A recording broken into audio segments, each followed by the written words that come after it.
नमस्कार दोस्तों, किशोर एस्ट्रोलॉजी में आप सभी का फिर से स्वागत है। और आज हम बात करेंगे लाल किताब के अनुसार राहु केतु के चमत्कारिक फलों के बारे में। जी हाँ दोस्तों, अधिकतर शास्त्रों में जो है राहु केतु के फलों को बड़ा अजीब तरीके से बताया गया है या हमेशा अशुभ बताया गया है। परंतु लाल किताब ज्योतिष के अनुसार राहु केतु के कुछ चमत्कारिक फल जो हमने अनुभव में पाए हैं और बिल्कुल सटीकता से लगते हैं, आज मैं आप लोगों को बताने का प्रयास करूंगा। और साथ ही साथ हम आपको ये भी बताएंगे कि किस भाव में राहु होगा तो वो क्या फल आपको दे सकता है। यहाँ एक बात मैं स्पष्ट कर दूं आपको कि इसके अलावा भी और बहुत सारे फल होंगे, लेकिन ये जो कुछ फल मैं आपको बता रहा हूँ ये बिल्कुल चमत्कारिक फल नजर आते हैं जो कि परफेक्टली काम करते हुए देखे गए हैं। तो ज्यादा समय ना लेते हुए आरंभ करते हैं लाल किताब के अनुसार राहु केतु के चमत्कारिक फल। तो दोस्तों, जो पहला प्रभाव जो मैंने देखा है, लगन में यदि राहु होता है अर्थात खाना नंबर 1 में जब राहु होगा तो जातक जन्म स्थान से दूर दूसरे शहर में जाकर अगर कोई व्यापार करेगा तो खूब तरक्की पाता है। ऐसे जातक की पहली संतान कन्या यदि होती है तो धन की वृद्धि बहुत ज्यादा हो जाती है। सिंह राशि को छोड़कर यदि किसी पुरुष राशि का राहु लगन में हो तो वो 2 विवाह कराता है। जी हाँ दोस्तों, ये बहुत एक अजीब सा अनुभव देखने में आया है। और जातक का ननिहाल जातक के जन्म के बाद बहुत ज्यादा तरक्की करता है। कतिपय कुछ विद्वानों ने यह भी कहा है कि लगन में राहु ननिहाल में जातक को जन्म देता है। ये भी अनुभव में काफी हद तक देखने में तो सही आता ही है। बात करेंगे खाना नंबर 2 की। खाना नंबर 2, जैसे कि आप जानते हैं, भाव नंबर 2 जब राहु को मिलता है तो ऐसा जातक को कभी भी जेल नहीं होती है। अनुभव में हमने देखा कि ऐसे जातक को कभी भी जेल का योग नहीं बनता है। और बड़ी इंटरेस्टिंग चीज एक और देखने में आई कि ऐसे जातक के घर में दिन में चोरी होगी, कभी रात को कभी चोरी नहीं होगी अगर चोरी होती है तो। इसके अलावा एक बार इंटरेस्टिंग चीज देखने में आई कि ऐसा जातक किसी को भीख नहीं देता है, यानी भीख वाले को भीख नहीं देता है। ये एक अनुभव में देखने में आया है। इसके अलावा अगर बात करेंगे खाना नंबर 3 के राहु की, तो खाना नंबर 3 के राहु की जो विशेषता है कि ऐसा जातक जो सपने देखता है वो अवश्य सत्य हो जाते हैं। किसी होनी अनहोनी घटना का पता उसे लगभग 2 वर्ष पहले सपनों के द्वारा लग जाता है। ये बड़ा एक अजीब शोध देखने में आया है और ये बिल्कुल प्रैक्टिकली सही देखने में पड़ता है। राहु खाना नंबर 4 में हो तो ऐसे जातक के विवाह के बाद ससुराल वालों की खूब तरक्की होती है। और अगर पुरुष राशि का राहु हो, जैसे कि आप सब जानते हैं, 1, 3, 5, 7, 9, 11 राशि का राहु अगर खाना नंबर 4 में हो तो जातक की 2 पत्नी हो सकती है या 2 विवाह हो सकते हैं। अब बात करेंगे खाना नंबर 5 की। तो खाना नंबर 5 में अगर राहु होता है तो ये बहुत शरारती कराता है, यानी बहुत शरारती बच्चा होगा। और बड़ा आदमी है तो भी इसके अंदर शरारत कूट कूट के भरी रहती है। कहीं कहीं जातक के 2 विवाह होते हुए हमने देखे हैं। और बड़ी अजीब बात यह थी कि माता की मृत्यु के बाद जातक गरीब हो जाता है। तो 5वें घर का अगर राहु हो तो थोड़ा सा ये ध्यान रखिएगा कि माता की मृत्यु के बाद जातक को गरीबी देखनी पड़ सकती है।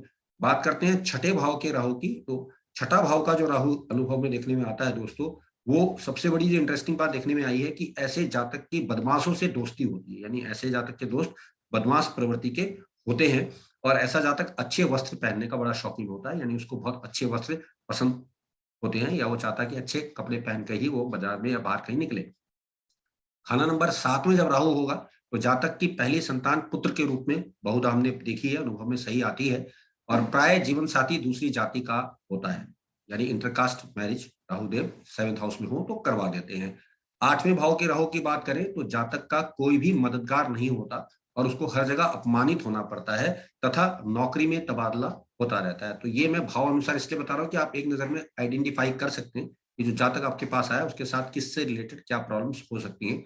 9वें भाव में जब राहु हो तो जातक पिता की इकलौती संतान होता है। बहुधा हमने पाया कि जातक अपने परिवार में सबसे बड़ा बच्चा होता है। और ऐसे जातक का उधार दिया हुआ धन कोई वापस कभी नहीं करता। तो ऐसे जातक को वापस अगर उधार चाहिए तो किसी को धन ना दे, ये बात ध्यान रखिएगा, क्योंकि अगर उधार देगा तो वापसी नहीं होगी। 10वें भाव का राहु जो होता है चुनाव में हमेशा जीत कराता है, लेकिन माँ का स्वास्थ्य हमेशा खराब रखता है। ये एक बड़ा अजीब अनुभव देखने में आया है। 11वें भाव का राहु हो तो नीच लोगों से धन प्राप्त कराता है तथा पिता के जीवित रहने तक राहु का अच्छा प्रभाव मिलता है। और जातक के मित्र प्राय धोखेबाज होते हैं, यानी जातक को बैक बाइट के थ्रू धोखा दे दिया करते हैं। यहाँ पर एक बात और दीजिएगा कि यहाँ नीच लोगों से धन प्राप्त का मतलब शेयर मार्केट से भी है, क्योंकि शेयर मार्केट पहले जमाने में नहीं होता था और शेयर मार्केट में जो धन लगा रहे हैं वो इसलिए नीच माने जा रहे हैं कि वो लोग जो है कम समय में ज्यादा कमाना चाहते हैं। तो उन लोगों से, यानी अगर 11वां राहु है तो आपको हम मान सकते हैं कि शेयर मार्केट से लाभ दिला सकता है। बात करेंगे 12वें भाव के राहु की। जो कि मैं लाल किताब के अकॉर्डिंग बता रहा हूं, तो ये नींद में परेशानी देता है और ऐसा जातक पसली का रोगी यानी पसलियों में इस जातक के दर्द बना रहता है। तो दोस्तों ये थे राहु के 12 भाव के फल, जो कि अकॉर्डिंग टू लाल किताब और अनुभव के साथ मिला के देखे गए, तो बिल्कुल परफेक्टली देखे गए। अब बात कर लेते हैं केतु ग्रह की, और केतु ग्रह के बारे में तो आप सब जानते ही हैं। तो लगन में अगर केतु होगा तो जातक का जन्म अपने घर से बाहर हुआ होता है और जातक की पहली संतान कन्या होती है। तो अनुभव में ये बात बिल्कुल एक्यूरेटली देखने में आती है कि ऐसा जातक का जन्म घर के बाहर होता है। बाहर का मतलब आप समझते हैं हॉस्पिटल में या नर्सिंग होम में कहीं पे भी होगा, लेकिन उसके अपने पैतृक घर में बहुधा कम देखने में आया। और ऐसा 100% तो नहीं होगा, लेकिन अनुभव में पकड़ में बात आती है और उसकी पहली संतान कन्या होती है। दूसरे स्थान में केतु होता है, तो दूसरे शहर में व्यवसाय करके जातक खूब लाभ कमाता है और जातक का बुढ़ापा हमेशा खराब रहता है।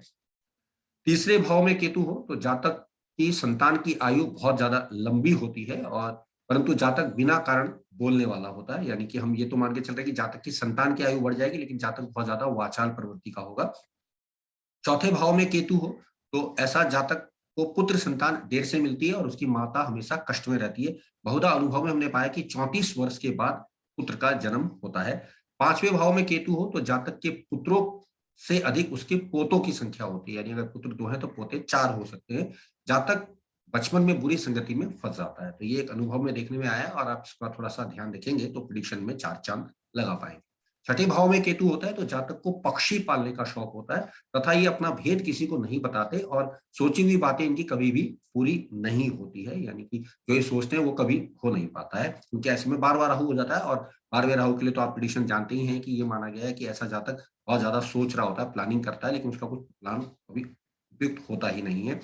अब बात करेंगे 7वें भाव में केतु की। तो 7वें भाव में केतु जब होगा तो जितने भाई बहन होंगे उतने ही उसकी संतानें होंगी। यानी अगर 3 भाई बहन है तो 3 संतानें भी होंगी। जातक के प्रथम पुत्र की मृत्यु प्राय देखने में अनुभव में आएगी, हो जाती है, यानी पहला पुत्र जातक के साथ नहीं रहता या उसकी मृत्यु हो जाती है। 8वें भाव में केतु जब होता है तो हमने पाया कि जातक की पुत्र संतान अधिक होती है। जातक व्यर्थ में बहुत सफर करता है और उसे धन की कमी लगी रहती है। 9वें भाव में केतु हो तो जातक पिता का आज्ञाकारी होता है, और ऐसा जातक किसी को भी अगर आशीर्वाद दे दे तो उसकी तरक्की होने लग जाती है।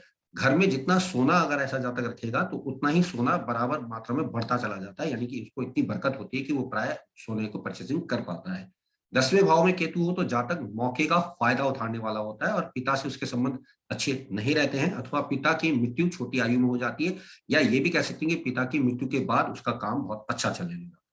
11वें भाव में केतु होता है तो जातक की माता की आयु लंबी होती है, परंतु सेहत हमेशा खराब रहती है।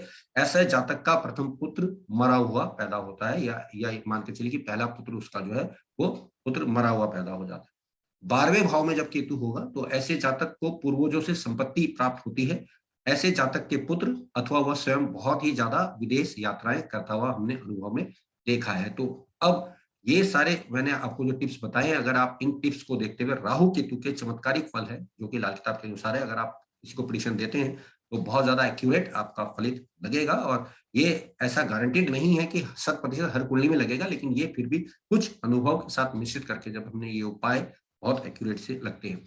इसके अलावा कुछ अन्य पैरामीटर्स भी होंगे, वो भी आपको देखने पड़ेंगे, लेकिन आज के लिए बस इतना ही। और आज हमने आपको जानकारी दी कि लाल किताब में राहु केतु के चमत्कारिक फलादेश हम किस प्रकार से कर सकते हैं। तो आपने मुझे सुना, आप सबका धन्यवाद, नमस्कार।